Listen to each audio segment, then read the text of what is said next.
Friends, this is my 74th video, and I have been enjoying making my presentations. I don't know how far you have been enjoying it, but when you think and convey your ideas, they come more objectively, and the world and people will come to know how many perceptions of activities, of economic activities, financial activities, how business considerations can be perceived. And the reason I started this was that I was very much interested in Indian economic development from the beginning. Because when I started my interest in the concept of economics, I really fell in love with that subject.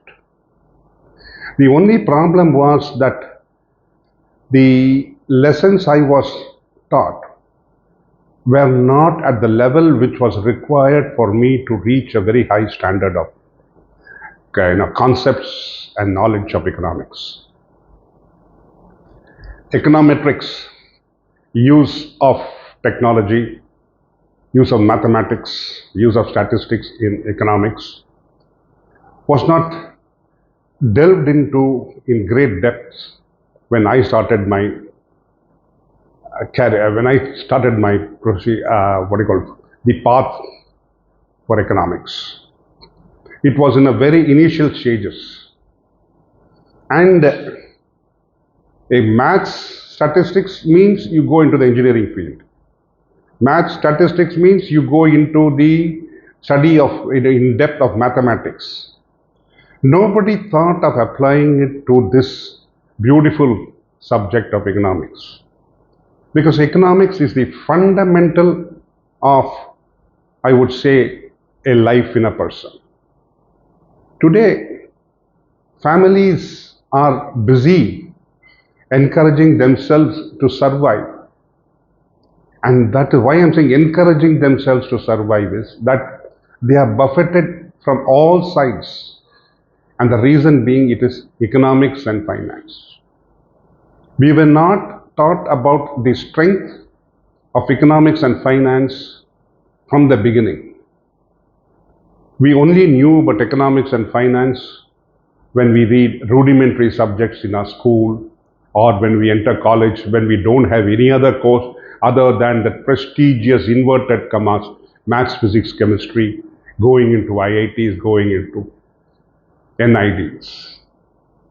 But then slowly, whereas in the Western world, it had taken off majestically, and you had great research going on economics, relating it to fundamentals of finance, and relating finance and economics to the medium of mathematics and statistics.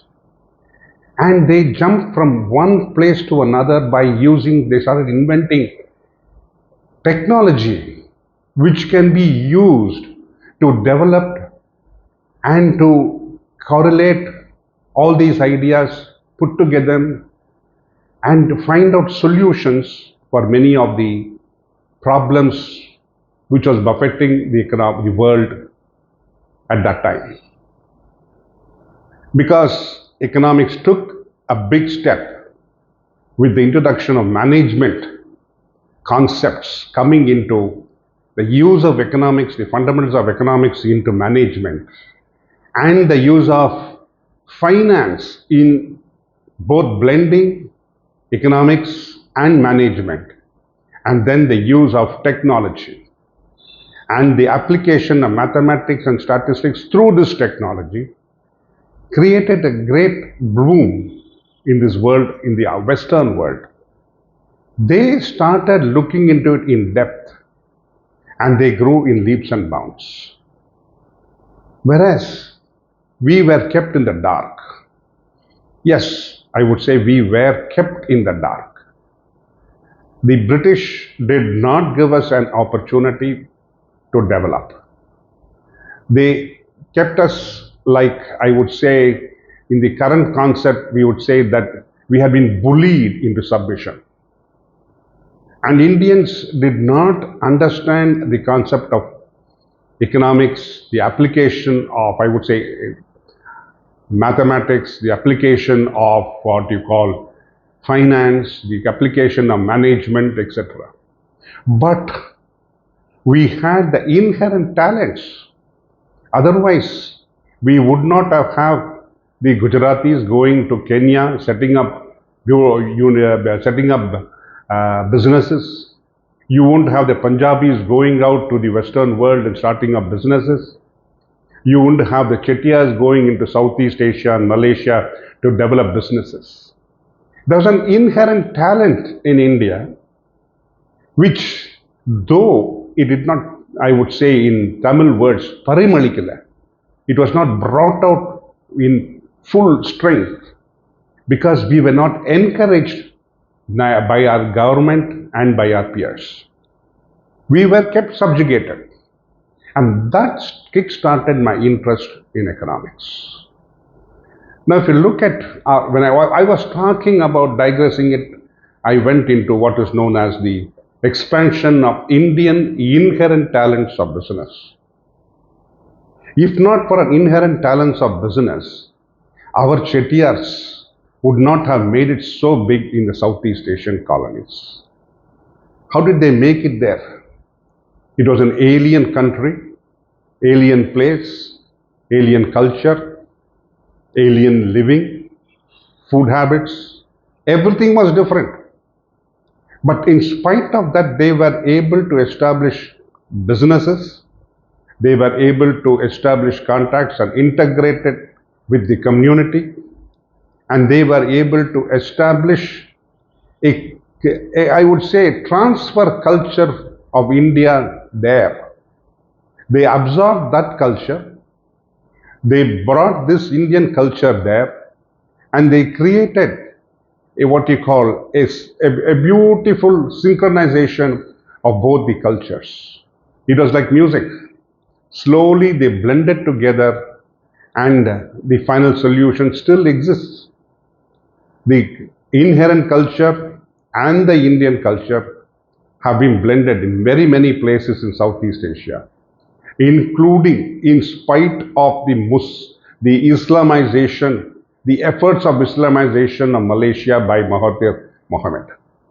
In spite of that, Malaysia is still having some benign cultural relationships with their culture, which are inherent.